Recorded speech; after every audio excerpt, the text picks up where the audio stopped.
संतों ने ठीक कहा है।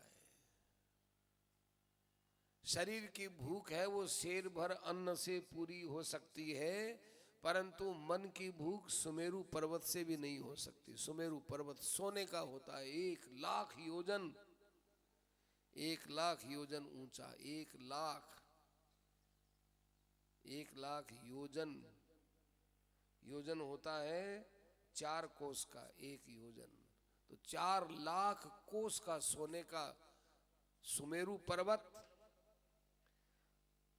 वो मेरी मन की भूख को नहीं मिटा सकता। तन की भूख मिले जब ही, अन्न मिले जब शेर ही भर को। शेर भर का अन्न मिल जाए तो तन की भूख मिट सकती है। शेर भर आटा खाना मुश्किल है, पर खा लिया चलो दोनों टाइम मिला के, तो शेर भर अन्न है, उससे शरीर की भूख मिट सकती है।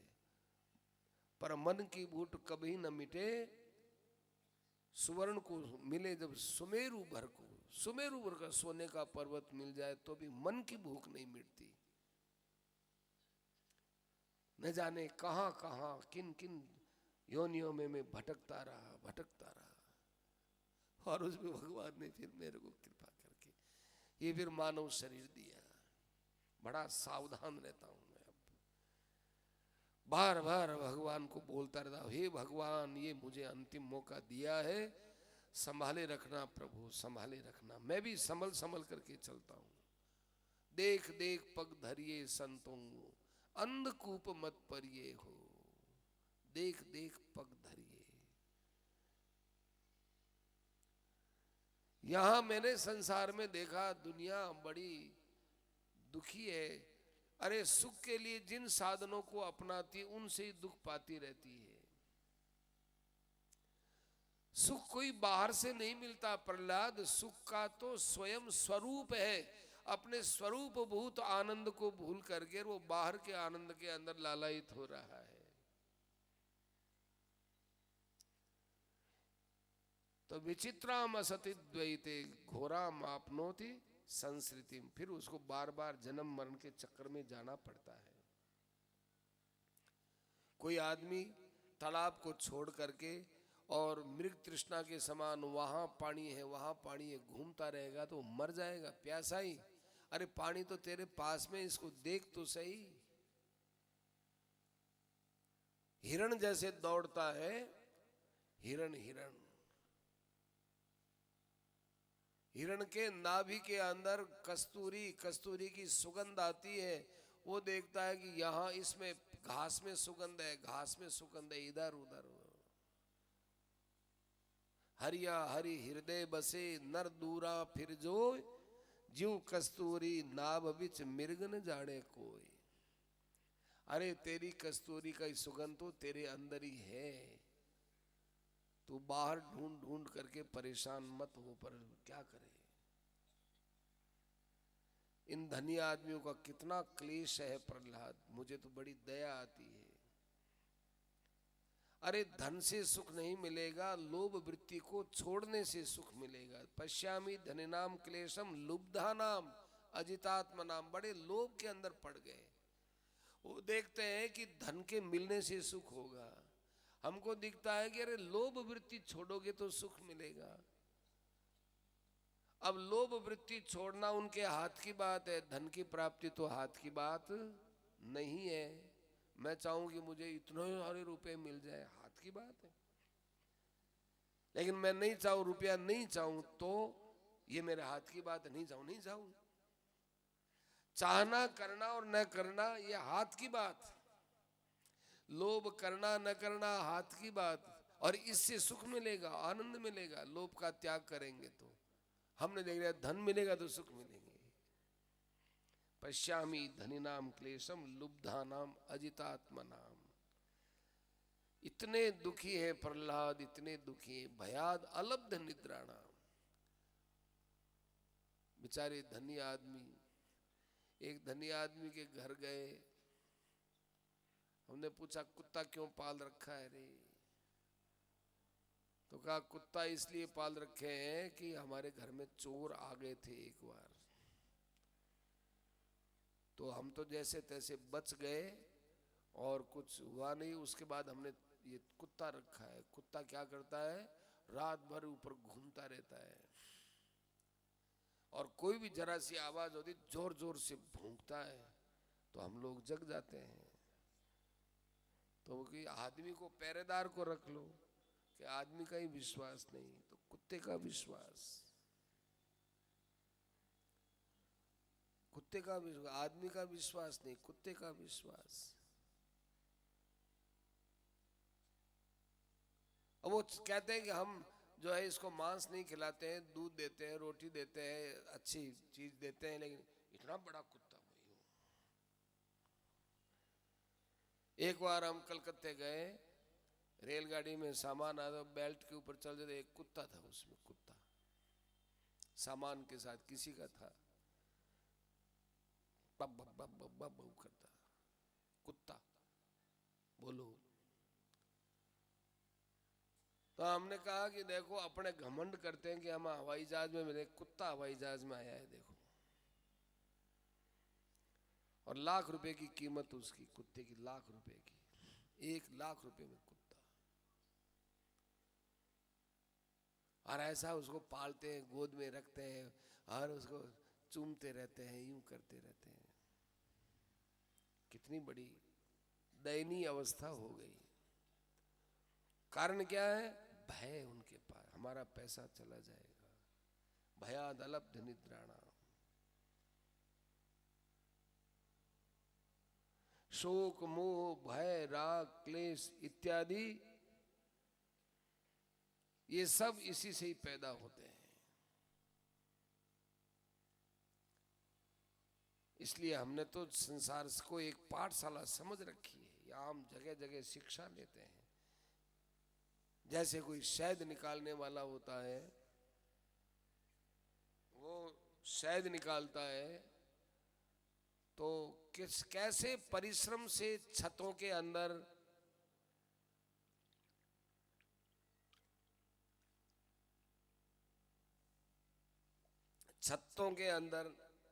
शहद इकट्ठा करती है, और दूसरा ही कोई शहद निकाल के ले जाता है। ऐसे आदमी ने जाने कितने परिश्रम से, कितना लगन से धन इकट्ठा करता है, और दूसरे उठा के खा जाते हैं। कोई तो मर जाता है, फिर बेटे पोते का पता नहीं।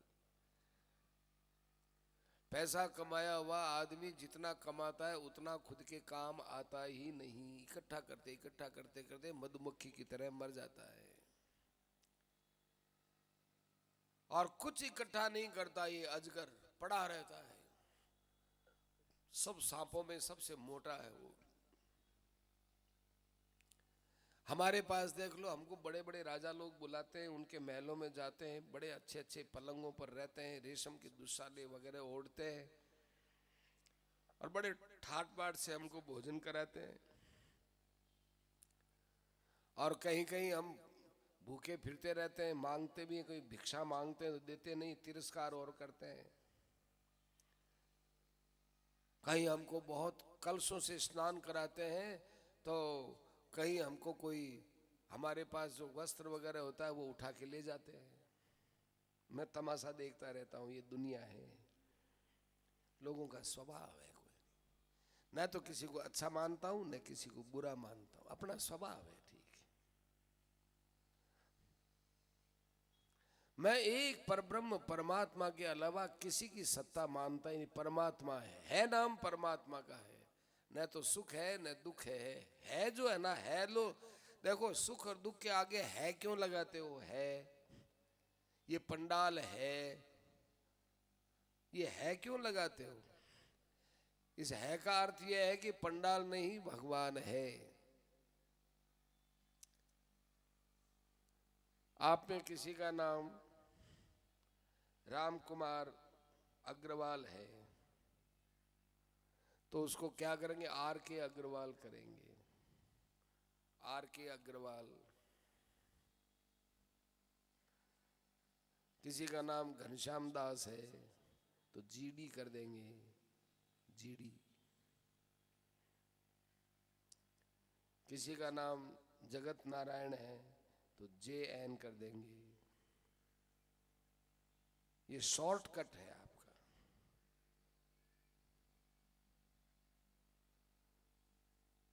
प्रधानमंत्री थे एक, विश्वनाथ प्रताप सिंह, इतना लंबा नाम। एक प्रधानमंत्री नरसिंहा राव, तो वो पीवी नरसिंहा राव, वो तो लंबा नाम था उनका, आंध्र में लंबा नाम उनका, पूरा नाम तो याद नहीं, पिल्ली पिल्ली के लिख दी, फिर पीर वीर, फिर वेंकटेर के, फिर नरसिंहा राव, तो पीवी नरसिंहा राव, नरसिंहा राव जाति होती है, तो पीवी बस। ऐसे ही हमारे यहाँ शॉर्ट चलता है, क्या पंडाल है, ये तो है शॉर्टकट लैंग्वेज। और इसका अर्थ क्या है कि पंडाल नहीं भगवान है। समझदार आदमी इसका ये अर्थ लगाता है। JN का अर्थ क्या है? Jagat Narayan, Jagat Narayan. SBI, state bank of India, SBBJ, state bank Bikaner and Jaipur, PNB, Punjab national bank, CBI bank, central bank of India, CBI, central bank of India. ऐसे हमारे यहाँ जितने शब्दावली बहुत शॉर्ट में बोली जाती है कि पंडाल है का अर्थ पंडाल नहीं है भगवान है, पंखा नहीं है भगवान है, अर्थात पंडाल है। ये तो शॉर्ट लैंग्वेज, शॉर्ट में उलझ गए हम लोग, इसका अर्थ ही नहीं जानते। अर्थ ये पंडाल नहीं भगवान है। इसलिए विकल्पम जुह्या चित्तौ, मैंने अपने चित्तवृत्ति को, चित्तवृत्ति में जो अनेक विकल्प आते हैं ना, उन विकल्पों का हवन कर दिया। मन में, मन को माया में, माया को आत्मा में, कि ये आत्मा ही आत्मा है और कुछ नहीं है। युधिष्ठिर जी ने कहा महाराज गृहस्थियों के लिए कुछ बताओ। नारद जी ने कहा कि देखो गृहस्थियों के लिए सबसे बढ़िया बात है, अपने पास जो सामान है, जो वस्तु है, जो गहना गेटा है, जो व्यापार है, जो वस्तु है, उसको हृदय से भगवान के अर्पण, हे भगवान ये आपका है। दुकान आपकी, फैक्ट्री आपकी, ये गहने गांठे आपके, रुपया पे सब आपका है, आपका आपका आपका। वासुदेवार्पणम साक्षात। सत्संग करे गृहस्थी आदमी के लिए विशेष बात है, भगवान के अवतारों की कथा सुने, और सत्संग करते हुए हृदय में अंदर से सावधान रहे कि हमारा परिवार में सदा का संग नहीं रहेगा। चाहे पति हो, चाहे पुत्र हो, चाहे मैं हूं, चाहे कोई हो, इनका सदा किसी के साथ संबंध नहीं रहेगा। ये एक दिन हमको छोड़ेंगे, तो ये हमको छोड़ेंगे तो अपने पहले से ही छोड़ दो, अंदर से मोह मत करो, यही छोड़ना है। विमुच्चेत मुच्यमानेषु। देखो संतों की एक ही वाक्य में बात आ जाती है, त्याग उसी का करना है जिसका त्याग हो रहा है। परिवार में रोज त्याग हो रहा है, जो जीवन जा रहा है वो त्याग हो रहा है,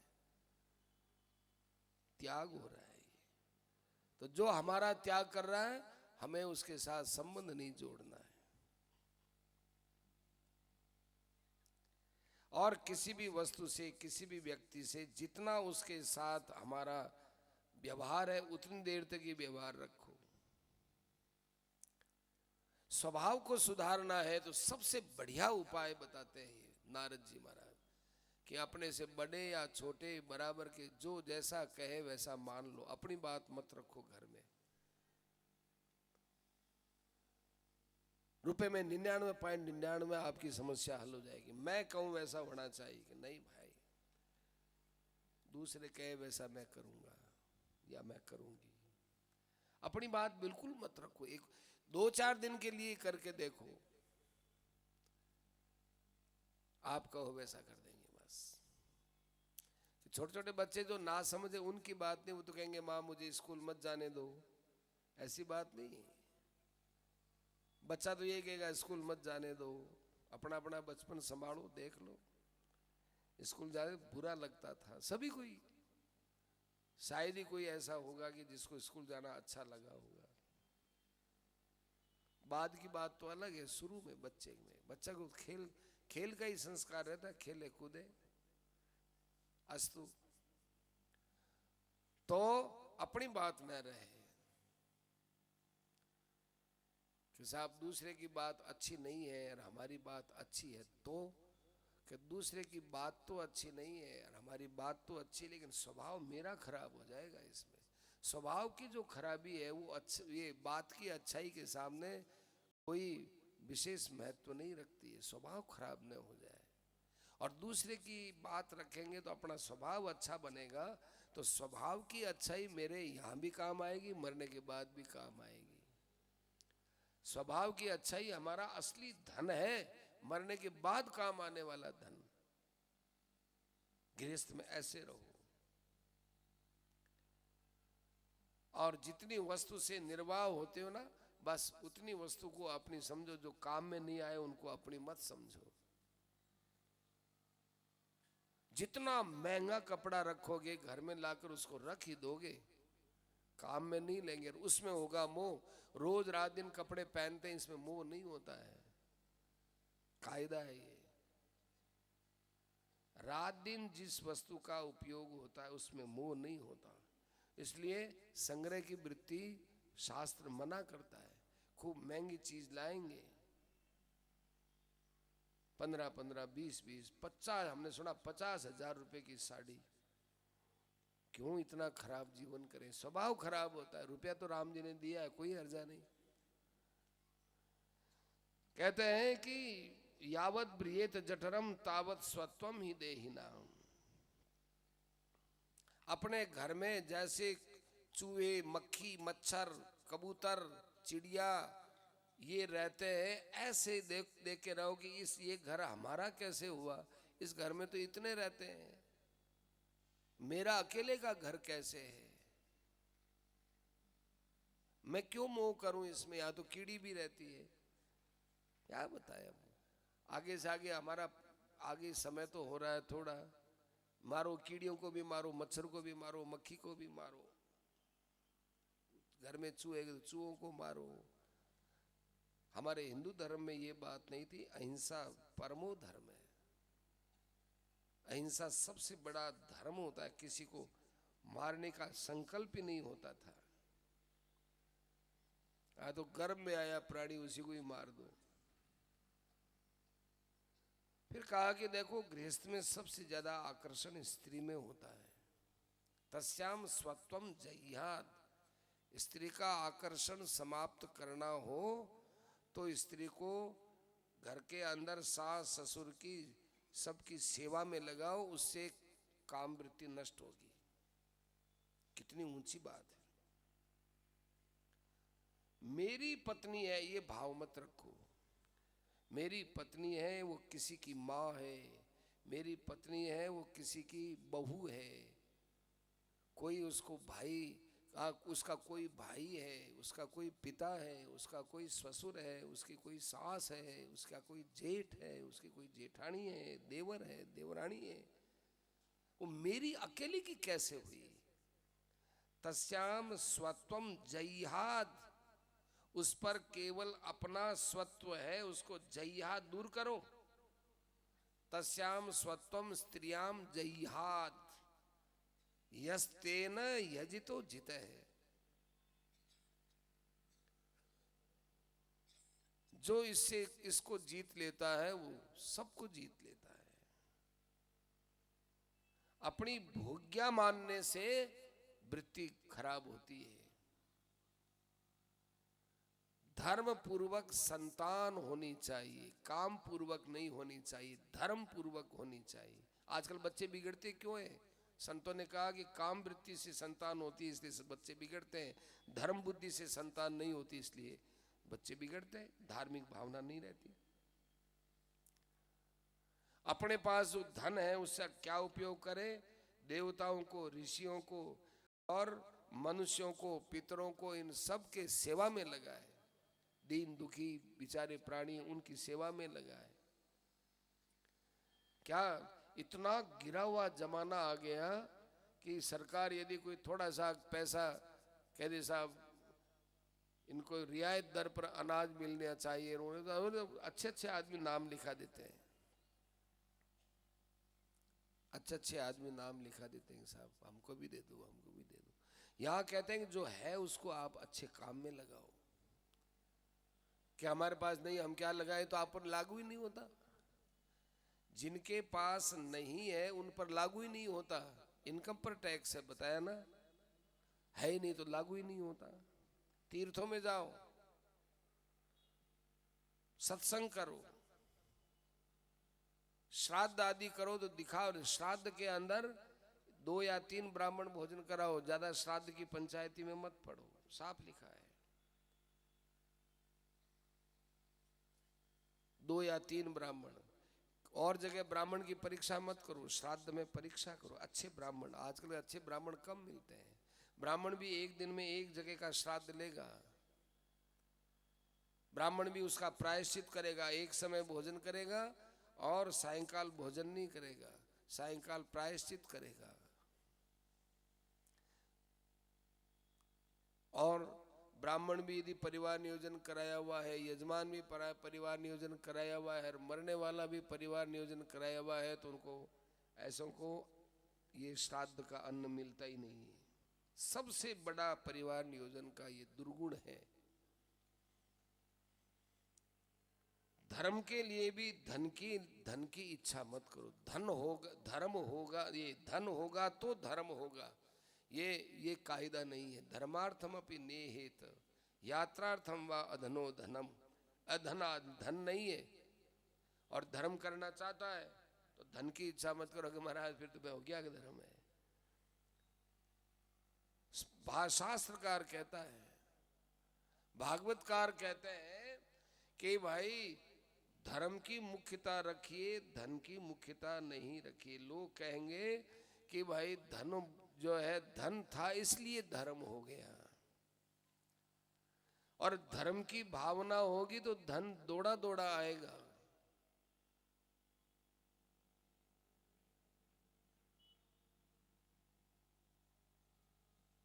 सेठ जी ने कहा कि गीता प्रेस में यदि चंदा लेने की जब नौबत आ जाए, चंदा मत लेना, गीता प्रेस बंद कर देना। भले गीता प्रेस बंद कर देना, चंदा मत लेना। क्यों? न संग्रह करना है ऐसा। आज तक गीता प्रेस ने चंदा नहीं लिया, और लगता है कि उनका ऐसा आशीर्वाद है, चंदा कभी लेंगे नहीं। अभी तो ऐसा ही लगता है, आगे तो राम जाने कौन जाने। हम लोगों के मन में जची हुई है कि पैसा नहीं होगा तो धर्म कैसे होगा। संतों की जची हुई है कि आप धर्म बुद्धि रखिए, पैसा अपने आप सफल होने के लिए आएगा। कैसे आएगा अपने को पता नहीं, भगवान जाने। शास्त्र कहते हैं धर्मार्थम अपि नेहेत यात्रार्थम व अधनो धनम। धन की मांग कभी मत करिए। अनिया अनीह मानस्य महाहेरिव मुक्तिदा। अनिहा अनिच्छा जो होगी धन आदि के प्रति, वो आपको अजगर की तरह संतुष्ट कर देगी। अजगर कुछ नहीं, पड़ा रहता है, अपने आप ही उसको खाने को मिलता है। जैसा अभी बता के गए थे, मन में संतोष रखना चाहिए। पहले तो कहेंगे हमारे साहब 3 मंजिला 10 मंजिला तो यहाँ पर होना चाहिए अस्पताल, और उस अस्पताल के लिए फिर अब धन जुटाए। संकल्प अच्छा है, परंतु ये विचार रखिए फिर अपने आप ही लोग। सेठ जी ने गीता पर एक कमरे से एक छोटी सी इतनी सी मशीन से चालू किया था। वो आज भी मशीन गीता प्रेस में पड़ी है। वो अपने को तो एक गीता लगानी, फिर लोगों ने हिम्मत की कि साहब बड़ा हो तो रामायण भी हो रही हो, तो करते करते आज अपना ऐसे स्तर पर पहुंच गई, चंदा मांगा नहीं। हम लोगों की समझ में पैसा लिया नहीं, हो कैसे गया। लोग अपने आप ला करके लगाते हैं। सेठ जी उनसे कम पैसा लेते थे, ये कम देना भैया, ज्यादा मत दो, थोड़ा कम दो, थोड़ा कम दो, इतना नहीं, इतना नहीं। क्योंकि देने का भाव उनका बराबर बना रहे। दान देवे, अच्छे काम में लगावे। एक साथ मांगे यार इतना थे, इतनी बड़ी पार्टी ना, और कहीं हटते 11 लाख दो धान तो 21 लाख देना चाहिए। कहते समाज रा भेड़ा हो गया, इतनी बात क्यों लो 21 लाख दे। वो मन में पहले ही सोचो कि आप 21 लाख दे, लेकिन यदि 21 लाख पहले बोल दिया तो अगला 51 लाख मांगी। अब आप पहले ही थोड़ा बताओ कि 11 बताओ तो 21 से ज्यादा थोड़ी जाए। भाई 21 लाख भी सोरा कौन बोले, देखो मैं पहले छोरा हूँ बात कर लूँ, हो रहा हूँ बात कर लूँ, सगा संबंधी हूँ बात कर लूँ, कुछ मैं लगाऊँ कुछ बयान कहूँ, ये थारा मैं 21 करने की कोशिश करूँ, लेकिन अब बार जबान कौन दूँ थाने। घूम फिरा के बात करना है कि 21 से ज्यादा नहीं मांगने, बात इतनी है। सोचूं विचारूं, बच्चा ने पूछूं, ब्याह ने पूछूं, लेकिन नहीं भाई आप कितना, इतना बस ठीक है, इससे कम दो। तो उत्साह रहता है, ये उत्साह से कल्याण होता है, कोई पैसे लगाने से कल्याण थोड़ी होता है, उत्साह से होता है। अर्थ के अंदर अनर्थ देखना चाहिए, इससे लोभ का त्याग होता है। अर्थान अनर्थे क्षया लोभम, अर्थ के अंदर अनर्थ को देखो। शोक और मोह होता है तो सत्संग करो, कपट करने की भाव रहता है तो भाई उसमें बड़े पुरुषों की उपासना करो। जिससे ज्ञान मिलता है ऐसे महापुरुष को साक्षात भगवान का स्वरूप समझो। ये शरीर रथ है और इंद्रियां घोड़े हैं, मन लगाम है और बुद्धि सारथी है, जीवात्मा रथी है, और इसको परमात्मा की यात्रा करनी है। इस बात को हरदम जागृत रखो। नारद जी ने कहा, सुनो नारद, सुनो युधिष्ठिर जी, किसी जन्म में मैं एक बार गंधर्व था, बड़ा सुंदर मैं गंधर्व था, तो मैं चला गया एक बार देवताओं के वहां, कोई जाने कोई ऐसे आयोजन होते नहीं है, पर कोई भगवान की कथा का आयोजन था, मैं वहां चला गया और मैं उस कथा में नाचने लगा। मेरे साथ गंधर्वियां थी, मैं गंधर्व, मैं वहां खूब नाचा, तो देवताओं ने मुझे धक्का दे के बाहर निकल जाए यहां से, भगवान की कथा में नाचता है, जा तू शूद्र योनि में जाएगा। तो मैं शूद्र योनि में चला गया। इसका अर्थ क्या है अब आप समझते रहना। इसमें दो अर्थ निकलते हैं। देवता लोगों के यहाँ भगवान की कथा बड़ी मुश्किल से होती है, मनुष्य लोक में खूब आसानी से मिलती है, इसलिए कथा श्रवण में पूरी रुचि रखनी चाहिए, पहली बात। और उसमें जाकर मैं गंधर्व शरीर में था, मैं नाचने लगा। गंधर्व नाचे तो कोई दोष नहीं है, लेकिन जो कथा के अंदर इस प्रकार से स्त्री पुरुष नाचने लग जाए, वो कथा का कितना बड़ा भयंकर तिरस्कार है मनुष्य होकर के।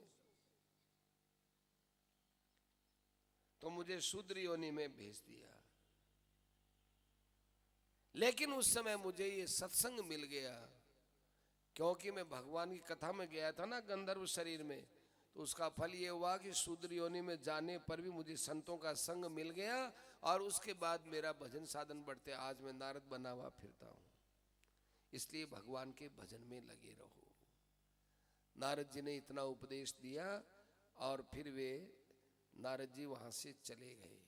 फिर आपको याद दिलाते हैं, युधिष्ठिर के एक इधर भगवान कृष्ण विराजमान है और युधिष्ठिर के यहाँ इधर नारद जी विराजमान है। युधिष्ठिर जी ने नारद जी से सत्संग किया है, भगवान से नहीं किया, क्योंकि भगवान की महिमा भगवान नहीं कहेंगे। नारद जी ने जाते जाते कहा,